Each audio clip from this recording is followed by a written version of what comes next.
Hi అండి, అందరు ఎలా ఉన్నారు? బాగున్నారా? దమ్ బిర్యానీ, చికెన్ దమ్ బిర్యానీ ఈ విధంగా చేస్తే చాలా బాగుంటుందండి. చాలా టేస్టీగా ఉంటుంది, ఈజీగా అవుతుంది. కేజీ చికెన్తో చేస్తున్నానండి.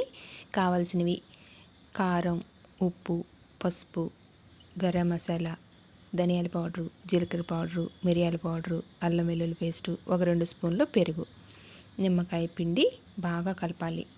స్పైసీగా కావాలంటే కొంచెం కారం ఎక్కువ వేసుకోవాలండి. బాగా ముక్కలన్నిటికీ పెట్టేటట్టు బాగా కలిపి మూత పెట్టి ఒక హాఫ్ అన్ అవర్ పక్కన పెట్టుకోవాలి. చికెన్కి బాగా పడుతుందండి ఆ మసాలా, అవన్నీ మంచి టేస్టీగా ఉంటుంది. ఇప్పుడు రైస్ కండి, బాస్మతి రైస్ తీసుకున్నాను. కేజీ చికెన్ తీసుకున్నాను కదా, కేజీ రైస్ తీసుకున్నాను. అవి శుభ్రంగా కడిగి వాటర్ పోసి పక్కన పెట్టుకోవాలి. రైస్ తొందరగా ఉడుకుతుంది, బాగా పొడి పొడిలాడుతూ మంచిగా కుక్ అవుతుంది అలా కడిగి నానబెడితే. కొంచెం బిర్యానీకి అన్నీ రెడీ చేశానండి. పచ్చిమిరపకాయలు, ఉల్లిపాయలు, టమాటాలు, కొత్తిమీర, పుదీనా అన్నీ కట్ చేసి రెడీగా బిర్యానీ రెడీ చేయడానికండి.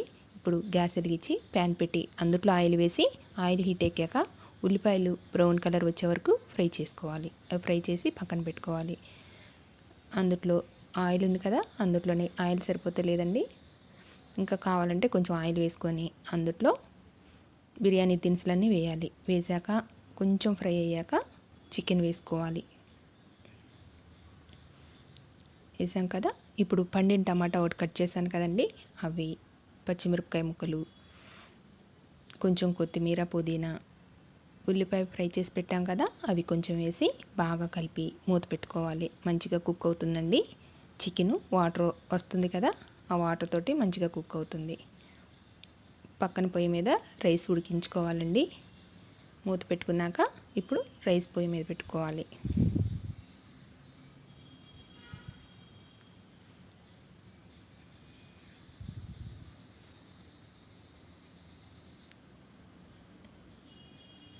రైస్ కండి వాటరు, అందులో బిర్యానీ దినుసులన్నీ వేసుకోవాలి. ఒక 2 స్పూన్లు ఆయిల్ వేసుకోవాలి. కొంచెం ఉప్పు, కొంచెం కొత్తిమీర, పుదీనా వేసుకొని వాటర్ తెరలేటప్పుడు బియ్యం వేయాలండి. మంచిగా ఉడుకుతుంది.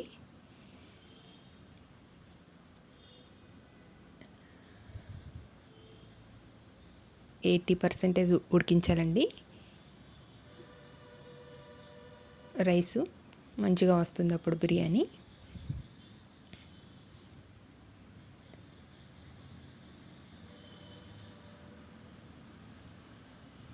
రైస్ ఉడికిందండి. ఆ రైస్లో వాటర్ అంతా తీసి రెడీగా పక్కన పెట్టుకోవాలి.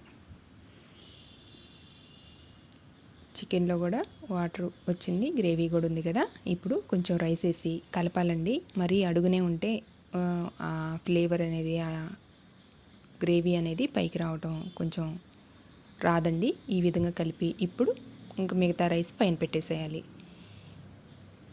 పైన పెట్టేసి ఇప్పుడు అంతా కరెక్ట్గా అనేసి ఫ్రై చేసిన ఉల్లిపాయ ఉంది కదా, ఉల్లిపాయ, కొత్తిమీర, కొంచెం నెయ్యి వేసి మూత పెట్టుకోవాలి. ఆవిరి అనేది బయట పోకుండా మూత పెడితే చక్కగా కుక్ అవుతుందండి. చాలా పొడి పొడిలాడుతూ వస్తుంది, చాలా టేస్టీగా ఉంటుంది. ఈజీగా చేయొచ్చండి దమ్ బిర్యానీ. ఈ విధంగా చేస్తే చాలా బాగుంటుంది. నచ్చితే లైక్ చేయండి, షేర్ చేయండి, సబ్స్క్రైబ్ చేయండి, కామెంట్ చేయండి. చూడండి చక్కగా పొడి పొడిలాడుతూ వచ్చింది.